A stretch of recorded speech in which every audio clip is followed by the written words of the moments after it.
नमस्कार दोस्तों, ocean network में आपका स्वागत है। मैं हूं ओमकार चौधरी। मेरे साथ अमेरिका से जुड़ गए हैं आदित्य सत्संगी जी। आदित्य जी, बहुत स्वागत, बहुत अभिनंदन आपका। नमस्कार। नमस्कार आपको, आपके दर्शकों को और वापस बुलाने के लिए बहुत-बहुत धन्यवाद आपका। आदित्य जी, 17 को प्रधानमंत्री नरेंद्र मोदी और अमेरिका के राष्ट्रपति डोनाल्ड ट्रंप की मुलाकात होने जा रही है। क्या महत्व है इस मुलाकात का, या बस ये एक मुलाकात भर रहेगी? क्योंकि बहुत समय से दोनों की कोई मुलाकात हुई नहीं है। तो आमतौर पर ऐसा होता नहीं है जितनी देरी इस बार की मुलाकात में हुई है।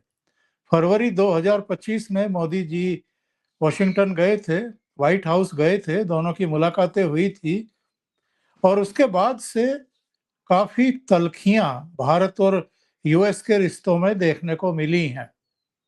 सारे घटनाक्रम को दोहराएंगे तो काफी समय निकल जाएगा, लेकिन कुल मिलाकर के जिस्ट ये है कि प्रधानमंत्री नरेंद्र मोदी भारतीय हितों के लिए स्टैंड लेते रहे और डोनाल्ड ट्रंप और उनका प्रशासन उनको दबाने की कोशिश करता रहा, दबाव में अपने फेवर में एफटीए साइन कराने की कोशिश करता रहा, जिसमें मोदी जी ना दबे ना झुके। अब इस मुलाकात को कितना रिलीवेंट मानते हैं और आपके हिसाब से इस मुलाकात में क्या बातें होंगी? बहुत ही डिटेल आपने बहुत सारे पॉइंट्स इधर रखे हैं। पहली बात तो आपके दर्शकों को पता होना चाहिए, मोदी जी कभी कॉम्प्रोमाइज़ नहीं करते भारत के इंटरेस्ट पे, पहली बात तो। दूसरा, जो मोदी जी मीटिंग के बाद करते हैं या उसके पहले करते हैं, that is more important then the meeting itself. आप कोई भी देख लीजिए, उनका फरवरी 2025 की मीटिंग्स देख लीजिए, उसके बाद भारत ने कितने सारे स्टेप्स लिए हैं। आज भारत अपने न्यूक्लियर एसेट्स को डिप्लॉय कर चुका है, जो कि यूरोपियन से कंफर्म किया है। और साथ में ये जो फ्रांस में जो मीटिंग है, ये इटसेल्फ एक बहुत बड़ा लॉस है अमेरिकन डिफेंस इंडस्ट्री के लिए। $35 बिलियन का डील भारत और फ्रांस ने साइन किया है। $35 बिलियन, बहुत बड़ी रकम होती है, और ये इनफ्लो है फ्रांस के लिए, आउटफ्लो नहीं है। दूसरा, अभी गल्फ, ये हॉर्मुज़ स्ट्रेट का जो इंसिडेंट हुआ 3 सेलर्स के मरने का, मुझे ऐसा लगता है कि एक तरीके से भारत, मैं एक्शंस पे देख रहा हूँ ज़्यादातर, नॉट इन द वर्ड्स, एक तरीके से मान चुका है कि उसका सबसे बड़ा जो एडवर्सरी दुनिया में होने वाला है फ्यूचर में, वो अमेरिका होने वाला है। और ये एक लेवल सेट प्लेइंग मीटिंग होगी मेरे हिसाब से, वो इसलिए कि एक्शंस जो है अमेरिका के पिछले 1.5 साल में, वो नहीं दिखाता कि वो एक स्ट्रेटेजिक पार्टनर के एक लेवल पर है एज कम्पेयर टू रशिया और इवन फ्रांस और इवन अदर कंट्रीज ना। तो एक तरीके का स्ट्रेटेजिक कंपटीशन की बात मेरे हिसाब से हो सकती है। उसमें से 2 इश्यूज आते हैं, वो ये डिपेंड करता है ट्रम्प कितना ब्लंट बातें करते हैं। अब जैसे इश्यूज हैं, अभी बीच में एआई का, क्लाउड का, बैंकिंग के एक्सेस उसको रोका गया, नंबर 1। वो भारत के डेवलपर्स के लिए, एआई एप्स डेवलपर्स के लिए बहुत बड़ी बात है। और at the same time French की एआई कंपनीज के साथ भारत इनोवेट करके, भारत का जो एक नया इनिशिएटिव भारत मोदी ने शुरू किया, 1 दिन पहले लॉन्च किया है उसको। That is a big thing, because France भी एआई में बहुत काम कर रहा है, जस्ट अमेरिका ही नहीं कर रहा है। That is a big issue for the Indian entrepreneurs to look somewhere else, not just America. और तीसरा, मुझे ऐसा लगता है कि हॉर्मुज़ स्ट्रेट का जो भी अभी तक आउटकम हम देख रहे हैं हॉर्मुज़ स्ट्रेट में, उसमें एक भारत का बड़ा योगदान रहा है। उसमें 3 सेलर्स को मारना भारत के, वो हत्या की गई bye American navy, became a big turning point. और ये एक तरीके से लग गया कि अब भारत कोऑपरेट नहीं करेगा, इवन दो भारत इस एरिया का जो एमसीसी है, कम्युनिकेशन से कंट्रोल करता है पूरे इंडियन ओशन रीजन का। तो एक्शंस क्या दिख रहे हैं आपको कि वहाँ पे कुछ जो लियाजन ऑफिसर्स हैं जो बहरीन बेस से काम करते हैं, वो उसमें भारतीय लियाजन ऑफिसर्स भी होते हैं वहाँ पर। और वो जो इशू है बहरीन का और होर्मुज स्ट्रेट का, वहाँ पे आप देखेंगे ए डाउनग्रेडिंग ऑफ इंडिया स्टैंड्स। मेरे को ऐसा लगता है क्योंकि कहीं ना कहीं ये भारतीय नेवी के लिए इंसल्ट हो गया कि उनके रहते रहते कोई भारतीय नागरिकों को मार दे, और वो भी उस टैंकर पे जो चल नहीं रहा है, वहाँ पे रुका हुआ है। So this become a big turning point. Modi ji ये सब बातें शायद नहीं करेंगे in the meeting with Donald Trump, क्योंकि सारे उनके एक्शंस होते हैं behind the doors after the meeting has happened. तो ये मीटिंग में हम लोग जनरली देखेंगे no relevance, hello my friend exchange होगा थोड़ी देर के लिए, it will be goody kind of meeting. लेकिन भारत के एक्शंस ऑलरेडी चल रहे हैं। अमेरिका के लिए सबसे बड़ा खतरा है FCRA अमेंडमेंट। भारत के लिए जिस तरह H1B वीज़ा का इशू अमेरिकन इशू है, एक्चुअली H1B तो वो इशू करते हैं, बट इट अफेक्ट्स भारतीय, क्योंकि वो वहाँ पे ट्रैवल करते हैं उस वीज़ा पे, और बहुत सारे लोग आने भी वाले हैं वापस। उसी तरह का उससे भी ज़्यादा इंपॉर्टेंट इशू है अमेरिका के लिए FCRA अमेंडमेंट बिल। तो मेरे को लगता है कि स्ट्रेटेजिक पैरिटी भारत ने मेंटेन करके रखी है, और ये इस मीटिंग में मोस्टली सोशल इंटरेक्शन आप ज़्यादा देखने वाले, मेरे इसको ऐसा लगता है।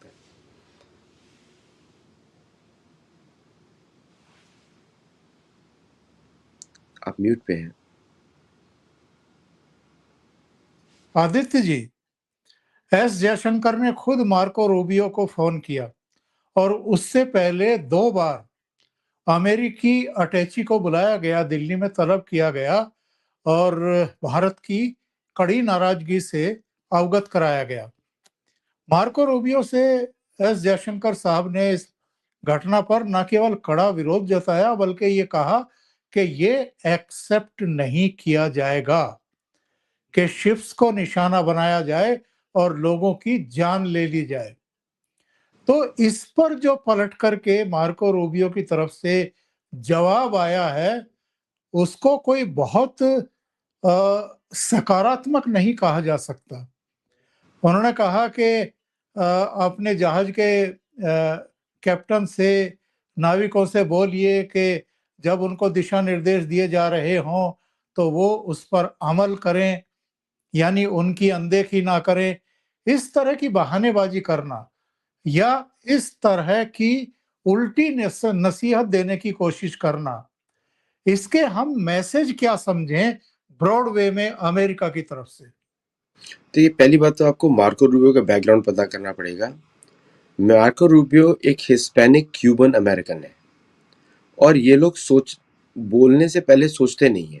इनकी कल्चरल डेफिशिएंसी आप मान लीजिए इनकी ऐसी है, ये बोलने से पहले कुछ सोचते नहीं। अमेरिका में भी यही हाल होता है इनका। और मार्को रूबियो का तो इतिहास है पॉलिटिक्स में कि बोलने से पहले कुछ सोचते नहीं है। भारत जो है हर शब्द को तौलता है, हर शब्द को उसको इम्पोर्टेंस दी जाती है, क्योंकि हम लोग एक तरीके से, हमारी सभ्यता ऐसी है कि हम लोग डेप्थ में ही रहते हैं, हम लोग हल्की बातें कम करते हैं, स्पेशली इन ऑफिशियल सेक्टर में। तो ये जयशंकर की उसने जो एडवाइस को इस तरह जवाब दिया है, इट इज़ वेरी अनडिप्लोमेटिक। दिखता है कि उसको डिप्लोमेसी खेलना नहीं आता है, और जयशंकर के सामने वो स्टैंड नहीं कर सकता। When Bharat says it will take it very serious, it's not taken very well in India. Jaishankar जी स्वयं बोल रहे हैं, मतलब कि उनके बोलने के पीछे पूरा MEA, भारत का पूरा सुरक्षा तंत्र, उसके पीछे पूरा इंटेलिजेंस नेटवर्क सब काम कर रहा है। तो उसका जवाब उनको ऐसे मिलेगा कि आई थिंक कि अमेरिकन वैसे भागना भी शुरू कर दिया है कि अमेरिकन को छुपने की जगह नहीं मिलेगी इंडियन ओशन रीजन में। अभी तो ईरानियन नेवी ने उनको हराया है लिटरली। आप देख सकते हैं भारतीय नेवी तो दूसरे लेवल की है। It is as compare to America. Whether America accepts it और do not accept it doesn't matter right now, today it doesn't matter. Plus जो न्यूक्लियर पोस्चर इस इंसिडेंट के बाद तुरंत आया भारत का, 12 डिप्लॉयड, जबकि भारतीय न्यूक्लियर सबमरीन हमेशा न्यूक्लियर कैरी करती है, बाय द वे, उसको तो काउंट ही नहीं किया है, ये लैंड बेस्ड है। प्लस भारत के अग्नि 6 मिसाइल्स, वो कोई पाकिस्तान के लिए नहीं है, चीन के लिए नहीं है, वो ऐसे एरियाज की है जो 10,000 किलोमीटर से दूर है, बाकी सबके लिए अग्नि 5 काफ़ी है। तो ये भारत के जो क्रेडिबल एक्शंस हैं, ये ज़्यादा मैसेज देते हैं बजाय कि what we say what we don't say. Plus अब मुझे ये देखना है और दर्शक भी देखेंगे कि how much cooperation they receive on Indian, जहाँ पे भी इंडियन सेलर्स चल रहे हैं, जबकि जो कि between 10 to 12% officially to up to 30% on unofficially, ये नंबर्स हैं। क्योंकि बहुत सारे इंडियन ओरिजिन रीजन बाकी देशों से भी जुड़ते हैं, नॉट जस्ट फ्रॉम इंडिया। वो वहाँ से जाते हैं पनामा, फिर पनामा के कैरियर पे जुड़ते हैं, तो many other things are there. तो ग्लोबल शिपिंग में भारतीय योगदान बहुत ज़्यादा है। In fact when most of the world doesn't want to go on merchant navy, भारतीय जो नाविक हैं जाते हैं।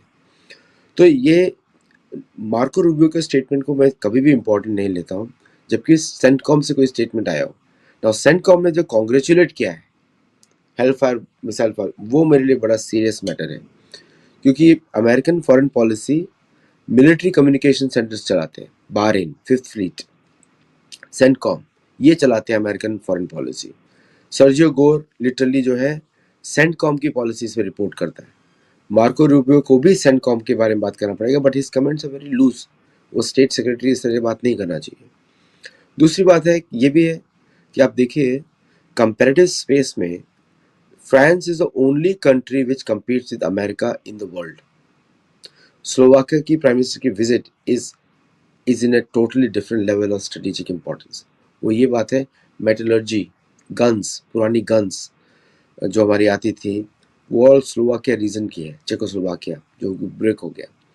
सो now we are looking at a different, Bharat आगे निकल चुका है एक तरीके से स्ट्रेटेजिक स्पेस में। एआई स्पेस में हम बहुत पीछे हैं इस समय, बहुत ज़्यादा। उसके लिए हमको कैचअप करने की जरूरत पड़ेगी।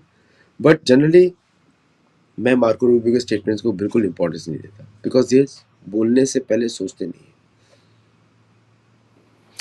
अब जरा इस पर आते हैं कि अमेरिका तो सीज फायर पर कायम है, और कायम ही नहीं है, अब तो ये बता भी दिया गया है कि स्विट्जरलैंड में समझौते पर दस्तखत होने जा रहे हैं।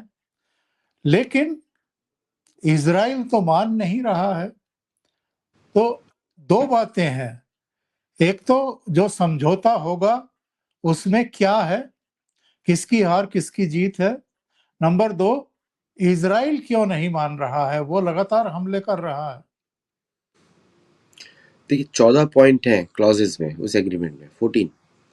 नंबर 9 इज इम्पॉर्टेंट, जहाँ पे Iran is not agreeing to stopping enrichment, but वो सिर्फ बम नहीं बनाएगा।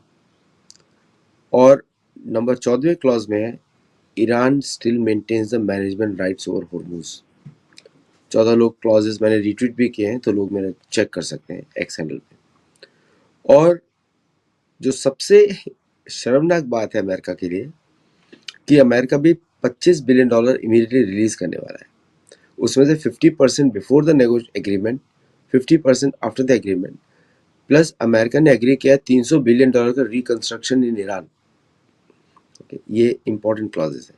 बाकी सब नॉर्मल है कि शिप यहाँ से हट जाएंगे, जीरो टोल, ये सब चीज़ें नॉर्मल है। बट बेसिक थिंग्स ईरान ने उसको डिक्लेयर उसने कर रखा हुआ है।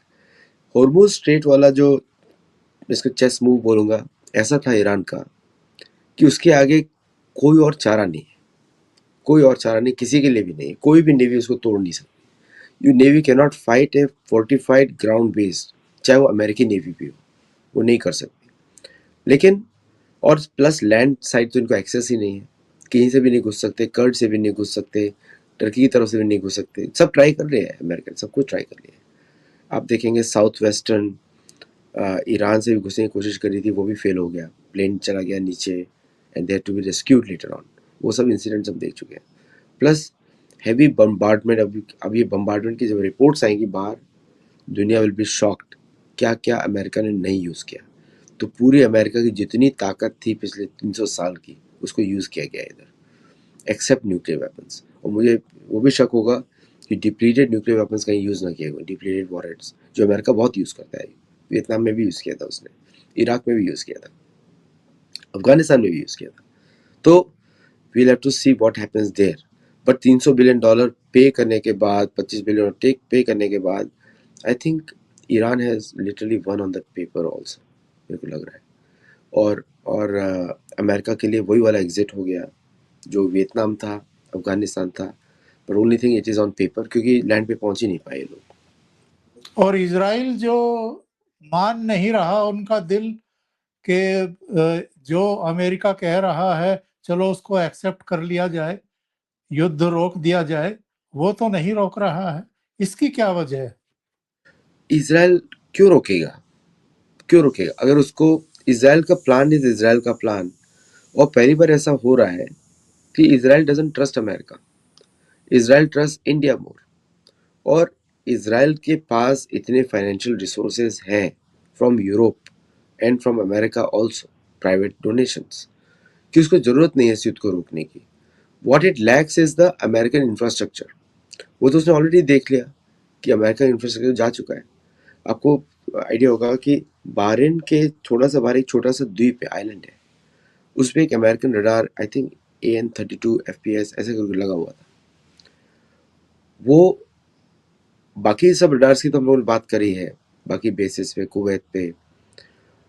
This radar was very important, this was the eyes of American forces in the region. ये अक्रॉस द गल्फ देखता है, और उसको डिस्ट्रॉय किया ईरान ने, बाकी सारे रडार से डिस्ट्रॉय किए। अगर अमेरिका इधर बिल्ड करना चाहता है, अमेरिका को वापस $200 बिलियन डालना पड़ेगा। क्या अमेरिका पैसे इतने खर्च करना चाहेगा? बिकॉज वो जर्मनी से भी विड्रॉ की बात कर रहा है। They don't have the money to spend that much over there. तो मुझे लगता है कि अमेरिका का जो लास्ट अटेम्प्ट था अब्राहम अकॉर्ड स्थापित करके इनके बीच में दोस्ती करके निकल जाओ, दैट इज ऑल्सो फेल्ड। ये वाला इंसिडेंट इजराइल एक्सेप्ट ही नहीं करेगा, because Iran, Lebanon is out of the discussion right now. Iran ने उस पर क्या बोला, स्टेटमेंट एग्जैक्टली ये है कि लेबनान पर जो जो ईरान के ग्रुप्स हैं, they will be unaffected by this agreement. मतलब अमेरिका जा रहा है, लेकिन वो एक ऐसा इशू छोड़ के जा रहा है लेबनान वाला, इट विल कीप बर्निंग। तो ये चलता रहेगा। मुझे नहीं लगता Iran is going to stop, और Hezbollah is going to stop, because Hezbollah is unofficial army of Iran. तो इसलिए नॉर्थ लेबनान में, साउथ लेबनान में इजरायली ऑपरेशंस रुकेंगे नहीं, because of just the nature of topography और उनका प्लान्स। मुझे नहीं लगता रुकेंगे। तो America, Israel doesn't care of America. उन्होंने यही बीवी ने स्टेटमेंट दिया है, बीवी नेतन्याहू ने, कि हम लोग अपनी सॉवरेंटी के साथ खुद डिसाइड करेंगे, उन्होंने बोला है। और वो अकेले नहीं दे सकते, उनके पीछे ब्रिटिश मुनार्क होगा, उनके पीछे यूरोपियन कैपिटल्स होंगी, उनके पीछे जर्मनी होगा, और अमेरिका भी होगा। बाय द वे, जो ट्रम्प बोल रहे हैं वो ट्रम्प एडमिनिस्ट्रेशन की बातें हैं, लेकिन डेमोक्रेट्स, रिपब्लिकन यूनानिमस है इसराइल को सपोर्ट के। तो मुझे लगता नहीं कि इसराइल वाला इशू सॉल्व होगा। ये तो अमेरिका बाहर भागना चाहता है, because that's only way to go out. और क्या इसलिए भागना चाहता है कि अब उसको विक्टम पॉल्स का भी सामना करना है? पोल्स का इफेक्ट अमेरिका के वॉर्स पे कोई पड़ता ही नहीं है, क्योंकि अमेरिकन जो डेमोक्रेसी है उसमें leadership is all in all. लोगों की व्यूज का कोई इंपॉर्टेंस नहीं है। अगर देखा जाए तो अब वियतनाम वॉर देख लीजिए, कितना अपोजिशन के बाद भी वियतनाम वॉर किया उन्होंने। पब्लिक का ओपिनियन तो अगेंस्ट एनी वॉर है अमेरिका में। पब्लिक तो only 29% of American support Iran war, 29% only. तो पब्लिक के बारे में कौन सुनता है यहाँ पे लोग? तो वो जो भारत में डेमोक्रेसी में कंपेयर करते हैं, अमेरिका में उस तरह का सिस्टम ही नहीं है, ओलिगार्की है। तो यहाँ पे एज लॉन्ग एज तेल कंपनी के इंटरेस्ट सिक्योर होंगे, नोबडी केयर्स। तो मुझे नहीं लगता कि ट्रम्प को कोई इसमें वो पड़ेगा कि मिड टर्म पोल मैंने आपको बताया था कि मुझे लगता है कि वो ही डू वेरी वेल अगेंस्ट जो भी बोल रहा है कि हारेंगे। मेरे हिसाब से मुझे लगता है अच्छा करेंगे वो। मैं भी गलत हो सकता हूँ क्योंकि I am not a psephologist, पर मुझे लगता है अच्छा करेंगे। आदित्य जी, एक बार कार्यक्रम के आखिर में बताइए कि जो ट्रम्प और मोदी जी की बातचीत होने वाली है, इससे किसी भी तरह की कोई उम्मीद है, या ये सिर्फ औपचारिक भर बातचीत होने वाली है, या जो तनाव है जो बर्फ है वो पिघलेगा या नहीं पिघलेगा, क्योंकि अमेरिका का जो रुख है कुल मिलाकर के वो अभी भी धमकाने वाला ज्यादा दिखाई दे रहा है, बराबरी की मित्रता वाला दिखाई नहीं दे रहा है। देखिए, मुझे तो लगता है कि ये इससे कुछ माहौल बदलने वाला नहीं है, क्योंकि अमेरिका के सारे एक्शंस अब बिहाइंड द सीन। बंगाल से देख लीजिए, सेंट मार्टिन आइलैंड देख लीजिए, म्यांमार देख लीजिए, नॉर्दर्न म्यांमार। क्या प्रधानमंत्री मोदी को सब मालूम नहीं होगा? उनको सब मालूम होगा। He will be top of the pulse उधर। भारत के बड़े बड़े डिपार्टमेंट्स देख रहे हैं। तो actions on the ground is different than Trump's view point on India. और भारत एक व्यक्ति के व्यू पॉइंट में नहीं चलता है। और मोदी जी को भी उनकी भी पॉपुलैरिटी पे अफेक्ट पड़ेगा अगर यहाँ पे कुछ भारत में गलत इन्फॉर्मेशन पहुंचता है लोगों के सामने, वीकनेस दिखाई देगी। तो मुझे लगता है कि ये जो मीटिंग है ये एक तरीके की औपचारिकता वाली मीटिंग है, और दूसरे तरीके की भारत कुछ हार्ड कम्युनिकेट कर सकता है, very hard in personal communication. तो और Modi ji behind the scene जो बात करते हैं that is much more tougher. वो आपको लगेगा, ट्रम्प का एक इंटरव्यू हुआ था इलेक्शंस के समय में, मोदी जी के जब पाकिस्तान की बात आई तो ट्रम्प भी बोलते हैं I will not spare Pakistan, ऐसा उन्होंने बोला था मोदी। इस तरह, आई एम पैराफ्रेजिंग, एक नॉट एग्जैक्ट वर्ड्स। तो उन्होंने खुद ही बोला था कि बहुत सख्त है मोदी जी भारत की सिक्योरिटी को लेके। तो कॉम्प्रोमाइज तो कहीं होने वाला नहीं है, क्योंकि मिलिट्री एक्शन से आपको पता लग जाता है कि भारत का स्टैंड हार्डन हो चुका है। 12 न्यूक्लियर बॉम्ब डिप्लॉय करना, अब कौन सी मिसाइल पे गए किसी को पता नहीं। पाकिस्तान तो डेफिनेटली नॉट ए टारगेट, क्योंकि पाकिस्तान के लिए भारत को उसकी भी जरूरत नहीं है। चीन भी नॉट ए टारगेट, क्योंकि भारत के रिलेशन अच्छे हो रहे हैं। चाहे जो भी, देखिए सारी इंटेलिजेंस गेम खेलती है, हम भी खेलते हैं, वो भी खेलते हैं, भारत भी खेलता है, सब लोग खेलते हैं। तो टारगेट तो कोई और है, यूरोप नहीं हो सकता। अब दर्शक आपके लगा ले अनुमान, मैंने इसका एक्सक्लूड किया है। यूरोप इसलिए नहीं हो सकता क्योंकि अग्नि 5 तो ऑलरेडी ऑपरेशनल है, तो यूरोप के लिए अग्नि 5 की जरूरत है। तो 6 ऑपरेशनल होना विद MRV, मतलब किसी को नोटिस दिया गया है कि भाई डोंट प्ले गेम्स। वो अब देखेंगे कि इंडियन नेवी के एक्शंस क्या होते हैं, तो उससे आपको पता लगेगा मोदी जी ने क्या बातचीत करी। एग्जैक्ट बातचीत किसी के सामने बाहर नहीं आने वाली, वो वही आएगा जो पब्लिक में रिजल्ट दिया जाएगा। और ये अच्छी बात भी है, अगर कोई आपसे बात करना चाहता है आप शांति से बात करिए। युद्ध से पहले अगर कुछ बातें ऐसी हो, बट एक बात तो सत्य है कि अमेरिका भारत को बढ़ने आगे नहीं देगा किसी भी हालत में, और भारत आगे बढ़ के रहेगा किसी भी हालत में। तो दोनों का रिजॉल्व है, एक सिविलाइजेशन स्टेट है, एक कॉलोनी है। तो कॉलोनी हमेशा हारती है। तो देखते हैं कि इस रिजॉल्व के पीछे मोदी जी, देखिए मोदी जी ने UK, France, Eastern Europe, Greece, Cyprus, Russia और इंक्लूडिंग चीन, Central Asia plus African countries, जो भारत ने, बोलते हैं बम्बई भाषा में बोलते हैं फील्डिंग बिठाई है। ट्रम्प किधर जाएंगे? There is no way. South America में भारत है, गयाना, सुरिनाम, चिले, इक्वाडोर, कहाँ जाएंगे? मैक्सिको में नहीं है क्योंकि मैक्सिको कॉलोनी है अमेरिकन, उसको वहाँ पे आप कुछ नहीं कर सकते। 42% मैक्सिकन हेट करते हैं भारतीयों को। सो मोदी जी की फील्डिंग एकदम परफेक्ट है इस समय। कनाडा भी, इंक्लूडिंग कनाडा, जब भी कनाडा और यूएस का कोई पंगा नहीं है, ट्रम्प चाहे कुछ भी बोलते रहे, बॉर्डर्स आर वेरी क्लीन। तो I think Modi ji is going to talk from a position of strength. बिल्कुल सही कह रहे हैं। और जो फ्रांस की यात्रा उनकी है, मैक्रो से मिले हैं, वो काफी गर्मजोशी भरे अंदाज में मिले हैं। तो फ्रांस से क्या डील होने वाली है? फ्रांस की डील तो अपने राफेल की है, plus collaboration on nuclear power projects, plus collaboration on AI. French AI companies, French nuclear power generation company बहुत सोफिस्टिकेटेड है, बहुत पुराने समय से है। और भारत ने जो थोरियम रिएक्टर्स का जो मापदंड, ब्रीडिंग रिएक्टर्स किया है, that is unparalleled in the world, unparalleled. मतलब वो ऐसा रिएक्टर भारत ने बनाया, fast breeding reactor, Homi Bhabha ji का दिमाग है। It produces more fuel than what it consumes, self generation है। तो वो टेक्नोलॉजी जो ब्रेक की है भारत ने, उसके खरीदार पूरी दुनिया में होंगे, भारत वो टेक्नोलॉजी किसी को देने वाला नहीं। जैसे हम लोग टीओटी मांगते हैं, कोई देगा नहीं, इस तरह भारत भी ये टीओटी नहीं करने वाला किसी को भी। तो दैट इज यूनिकली भारत। प्लस आप एक बात याद रखिए, फ्रांस का approach towards Russia is also changed in last 6 months, has changed, क्योंकि British opposition to Russia has increased. ये किसका इन्फ्लुएंस है? ये भारत का इन्फ्लुएंस है। तो वेदर ट्रम्प एग्रीज और नॉट, और फ्रांस तो के पास कोई और चारा ही नहीं है भारत के अलावा। नॉर्थ अफ्रीका में उसको फेंका जा रहा है, यूरेनियम कहाँ से लेगा? और भारत सपोर्ट्स ग्लोबल साउथ के सारी कंट्रीज को। तो फ्रांस के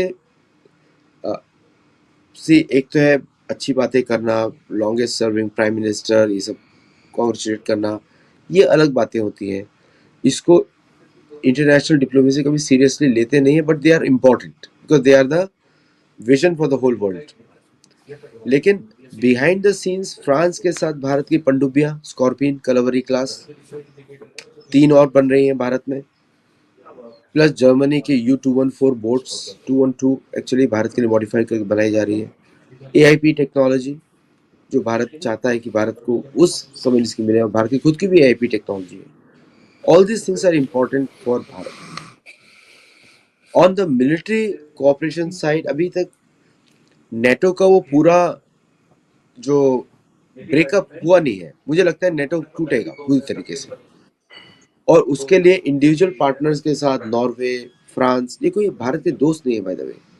नॉर्वे, फ्रांस, स्वीडन कोई भारत के दोस्त नहीं है, लेकिन अगर वो अच्छी तरह बात कर रहे हैं तो it's better to talk with them nicely.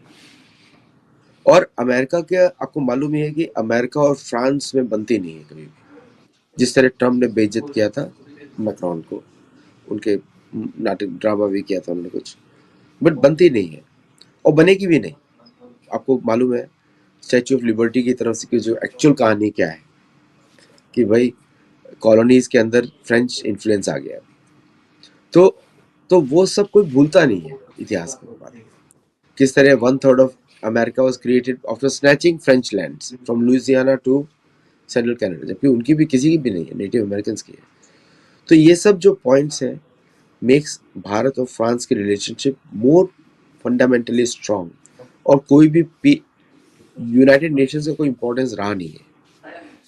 सो अब नाउ बिग P5 की बात हो रही है, और एक जयशंकर जी का स्टेटमेंट भी था, ब्रिक्स आपका है, हमारा ब्रिक्स हमारा है और आपका G7, कोई तो होना चाहिए। सो मुझे लगता है कि फ्रांस अगर ब्रेक ऑफ होता है यूरोप से, तो they might get an observer status और some member status on BRICS also, कुछ हो सकता है। आदित्य जी, बहुत बहुत धन्यवाद जुड़ने के लिए, इतना समय निकालने के लिए, बहुत महत्वपूर्ण मुद्दों पर डिस्कशन करने के लिए। Thank you so much. Thank you. नमस्कार।